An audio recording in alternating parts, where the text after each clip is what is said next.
उदाहरण का दूसरे नंबर का -1 -5/6 -2/3। यहाँ देखिएगा तीसरे पद में से हम पहले पद को घटाएंगे। इन दोनों का लघुत्तम लिया 6, इसके नीचे 1 लगा दिया। 6 में 6 का भाग देंगे एक बार, 1 गुणा 5 किया तो 5, फिर माइनस माइनस प्लस हो गया। 1 का भाग 6 में 6 बार, 6 एकम 6। यह माइनस के 5 है, प्लस के 6 है तो प्लस के दादा 6 में से 5 घटाए तो 1/6। ऐसे ही तीसरे पद में से दूसरे पद को घटाएंगे। लघुत्तम 6, माइनस का माइनस माइनस, 3 का भाग 6 में 2 बार, 2 दूनी 4, माइनस माइनस प्लस, एक बार 1 गुणा 5 किया तो यह प्लस के ज़्यादा है, 5 में से 4 घटाया तो 1/6। ये सार्वंतर आ गया, अंतर समान है, सार्वंतर 1/6। आगे के 4 पद पूछ रहा है तो यहाँ पहला, दूसरा, तीसरा दे रखा है। हमको चौथा पद, पांचवा पद, छठा पद और सातवां पद पूछ रहा है। चौथा पद,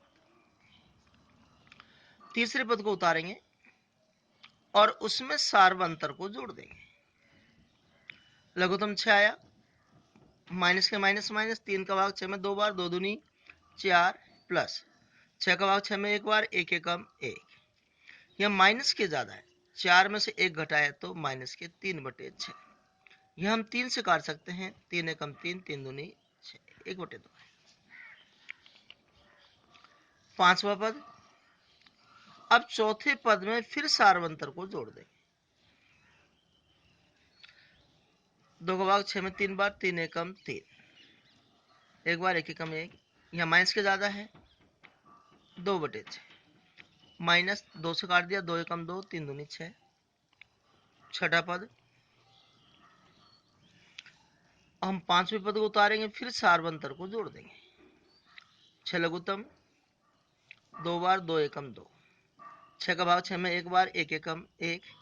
यह माइनस के ज्यादा है, 1/6। सातवां पद,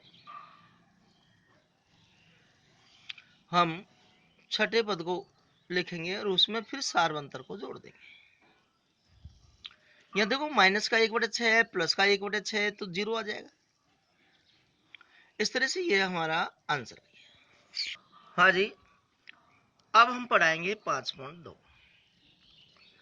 5.2 में कह रहा है कि ज्ञात कीजिए, पहले नंबर का सवाल है, समांतर श्रेणी 2, 7, 12 का 10वां पद हमसे पूछ रहा है। तो देखो इसमें 10वां पद पूछ रहा है तो हम एक सूत्र लगाते हैं पहले, an बराबर a प्लस n-1 और d। यहाँ an का मतलब होता है अंतिम पद,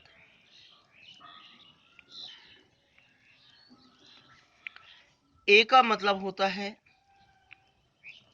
पहला पद और d का मतलब होता है सार्व अंतर।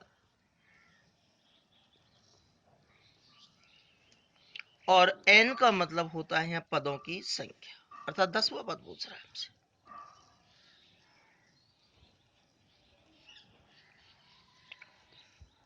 देखिएगा ये तो हमसे पूछ रहा है, a का मतलब पहला पद 2 है, d का मतलब सार्वंतर, दूसरे पद में से पहले पद को हम घटा देंगे, और n का मतलब पदों की संख्या। हमसे 10वां पद पूछ रहा है तो n का मतलब 10 हो गया। अब इनको सूत्र में जमा देंगे, a और n की जगह पे हम 10 लिख देंगे। इसका मतलब 10वां पद हम ज्ञात कर रहे हैं। a का मतलब 2 प्लस n का मतलब 10 माइनस 1 और d का मतलब है 5। यहाँ कोई चिन्ह नहीं है, गुणा का चिन्ह है। 2 प्लस 10 में से 1 घटाएंगे 9 आएगा, गुणा 5। 2 प्लस 9 पंजो 45, 45 को 2 को जोड़ेंगे 47। ये हमारा आंसर है। अब इसी का ही दूसरे नंबर का प्रश्न देखिएगा, समांतर श्रेणी √2, 3 √2, 5√2 का 18वां पद हमसे पूछ रहा है। देखिएगा सूत्र लगाएंगे पहले तो, ए एन बराबर ए प्लस कोष्टक में n माइनस 1 कोष्टक 1 डी। मैंने बताया ए एन का मतलब अंतिम पद, ये हमसे पूछ रहा है। ए का मतलब पहला पद, √2 दे रखा है। डी का मतलब सार्वंतर, दूसरे पद में से हम पहले पद को घटा देंगे। यहाँ 3√2 में से 1√2 घटाएंगे तो 3 में से 1 घटाएंगे तो 2√2 आएगा। और n का मतलब पदों की संख्या, अर्थात 18वां पद हमसे पूछ रहा है। अब इसको हम सूत्र में जमा देंगे। ए n की जगह पे यहाँ 18 आ जाएगा, ए की जगह पे √2 प्लस n की जगह पे 18 माइनस 1 गुणा डी की जगह पे 2√2 आएगा।